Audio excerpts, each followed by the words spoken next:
Loginnya seperti biasa, masukkan NIP dan passwordnya.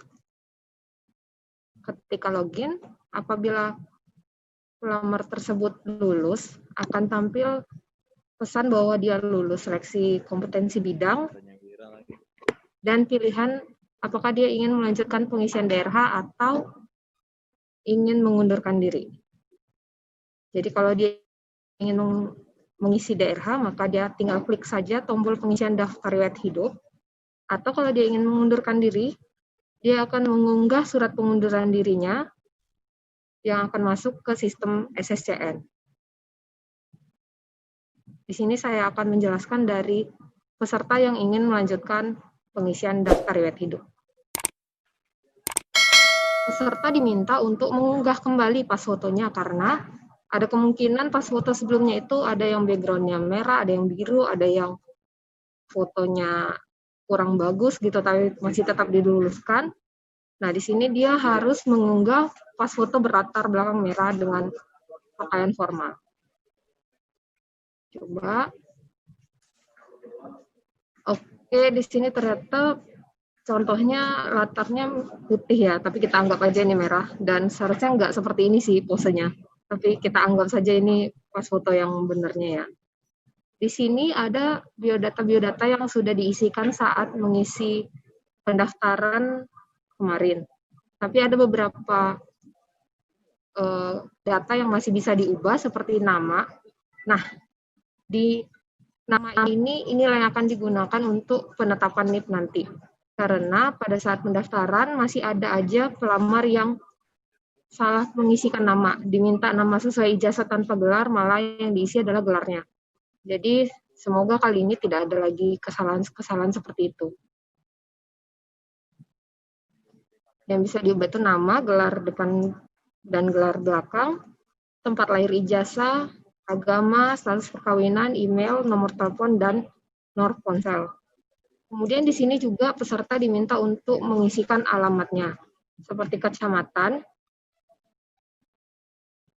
Jadi dia diminta mengisi provinsi dahulu, kabupaten kotanya apa, kecamatannya apa, lalu kelurahannya apa. Kalau misalnya ada data kelurahan yang tidak kita miliki di sistem ini, pelamar bisa mengisi dengan lainnya, lalu mengisi nama kecamatannya apa, nama kelurahannya apa. Kalau provinsi dan kabupaten kota sepertinya sudah lengkap ya di SSCN. Yang kita ragukan masih kecamatan nama kelurahan.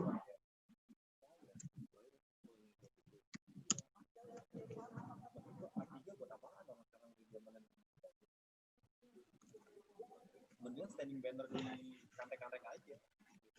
Jadi 14 biji. Buat apa? Hobi bisa dipilih jenisnya, seperti olahraga.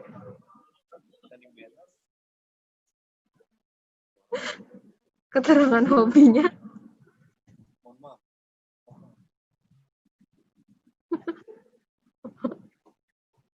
Oke. Kemudian tekan selanjutnya, yaitu menu pendidikan. Di sini langsung ada pendidikan yang sudah dia miliki waktu dia melamar SSCN. Jadi peserta ini bisa mengisi seperti tempat dia berkuliah,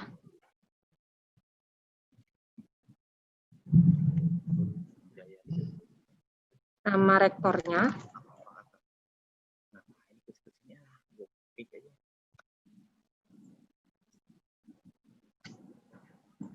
atau dia bisa menambahkan pendidikan dimulai dari SD sampai ke tingkat pendidikan satu tingkat di bawah yang dia gunakan untuk melamar. Misalnya dia melamar dengan S1, maka dia bisa menambahkan sampai ke diploma 4. Jadi apabila ada pelamar yang sudah berkuliah sampai S2, dia tidak bisa menambahkan riwayat pendidikan S2-nya, atau pelamar yang mempunyai sarjananya ada dua, seperti dia ilmu komputer satunya lagi akuntansi. tapi dia melamar dengan ilmu komputernya, maka dia tidak bisa mendaftarkan riwayat pendidikan akuntansinya. Seperti itu.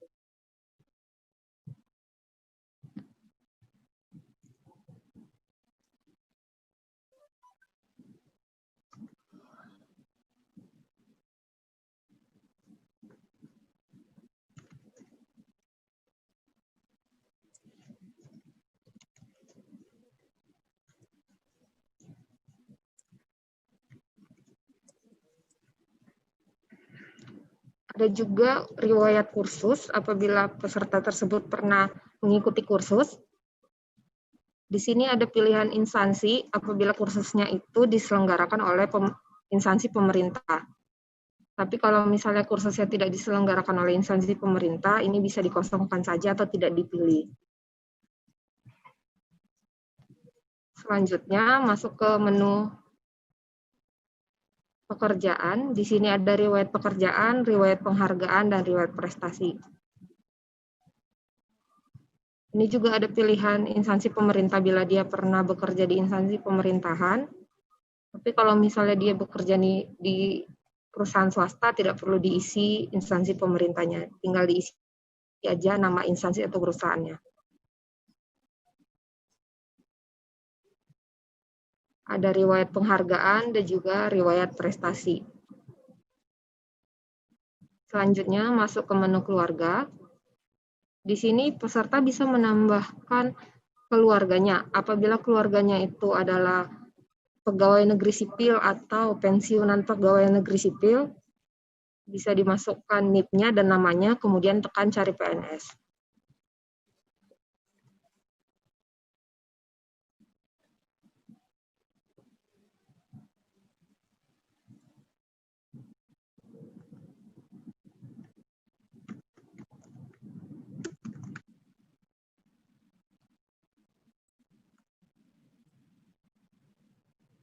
Kalau misalnya NIP dan nama itu ditemukan di sistem kita, maka langsung terisi pekerjaannya adalah pegawai negeri sipil atau pensiunan pegawai negeri sipil, dan perusahaan atau instansinya itu adalah instansi pemerintah di mana dia bekerja. Untuk istri dan suami ada isian akte menikah, tanggal menikah, dan status perkawinan. Sedangkan untuk anak, orang tua, dan saudara kandung, hal tersebut tidak ada. Jadi hanya begini saja. Nik, nomor kakak, sampai status hidup. Ya, tambahin.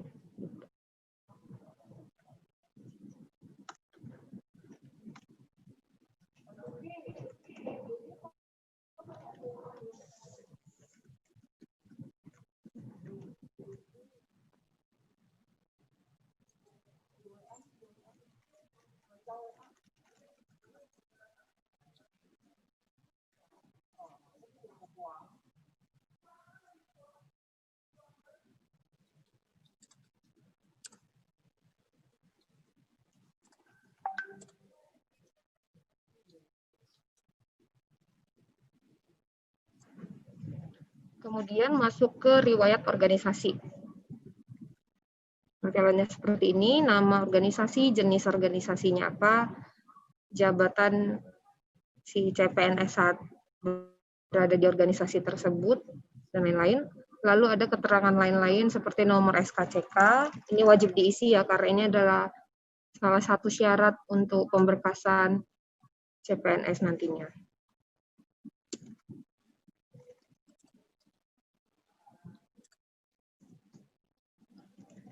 Nah, perlu dipastikan bahwa tanggal SKCK dan tanggal kesehatan jasmani juga bebas narkobanya ini perlu berada dalam waktu yang masih berada dalam waktu 6 bulan sampai dia pemberkasan.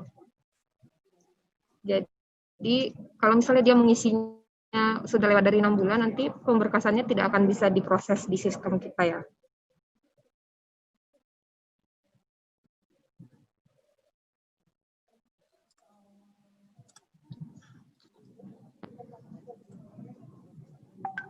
Setelah dia mengisi semua data-datanya, peserta diminta untuk mencetak daftar riwayat perorangan dan riwayatnya. Nah, lalu memeriksa kembali data-datanya. Apabila ada data-data yang salah ketik atau dia lupa mengisikannya, dia bisa kembali ke menu sebelumnya dengan mengklik tombol organisasi, pendidikan, atau lain-lain. Tapi kalau misalnya dia sudah merasa bahwa isiannya sudah benar, dia tinggal mencetak daftar riwayatnya, perorangan dan riwayat, kemudian ditandatangani dan dibubuhi materai. Kemudian setelah itu kedua dokumen ini digabungkan sehingga menjadi satu dokumen PDF ketika di-scan. Nah, dokumen PDF itulah yang akan di-upload di halaman ini, unggah dokumen. Nah, ini ada 8 berkas yang perlu di-upload. Salah satunya adalah berkas pengalaman kerja yang sebenarnya masih opsional ya. Jadi bukti pengalaman kerja ini bisa tidak diisi, bisa juga diisi. Tapi berkas lainnya, 7 berkas lainnya itu wajib diisi. Karena kalau misalnya dia tidak mengupload salah satu dari 7 berkas itu, maka tombol akhir prosesnya tidak akan bisa diklik. Jadi dia harus mengupload satu persatu dari ke-7 berkas yang wajib diisi itu.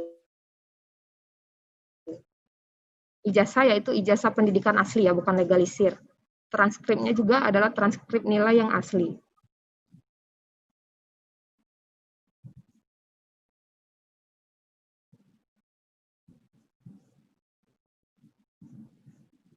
Nah, daerahnya ini harus sesuai dengan Perban BKN nomor 14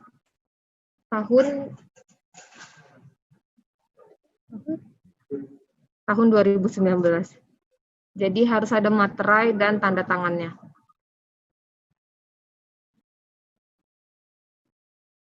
Oh ya, sebelumnya saya lupa menjelaskan bahwa di sini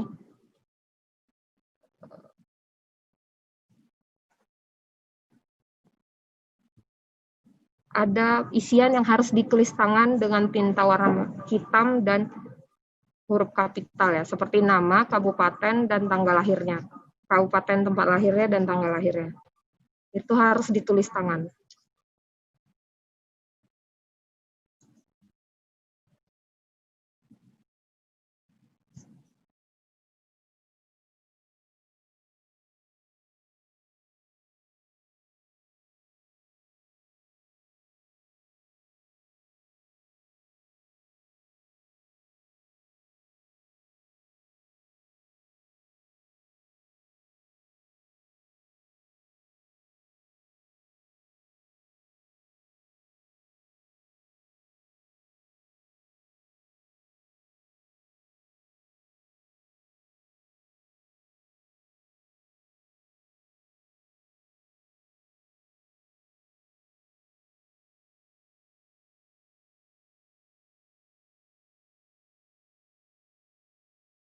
Nah, berkas ini masih bisa dilihat lagi ya. Nah, seperti ini. Misalnya dia SKCK tapi menguploadnya surat sehat. Ketika dia melihat bahwa uploadannya salah, dia bisa mengunggah kembali menjadi SKCK atau berkas yang benar.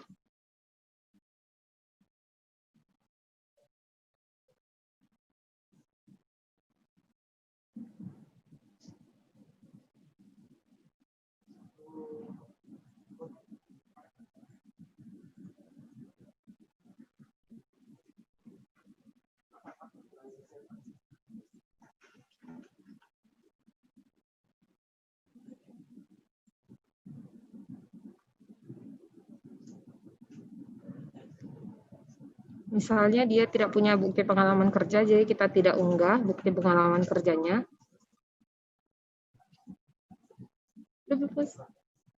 Ini apa tadi? Oh.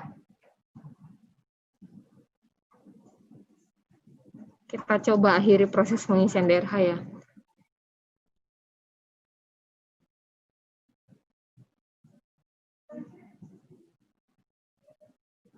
Bisa. Nah, setelah dikirim DRH-nya, dia tidak bisa lagi mengubah berkasnya atau datanya. Jadi kalau misalnya ada kesalahan, maka itu kita berikan wewenang kepada instansi untuk mengupload berkas yang benar di doku digital begitu. Dia hanya bisa melihat tanpa bisa mengunggah kembali berkasnya. Ya, demikian penjelasan dari sisi peserta.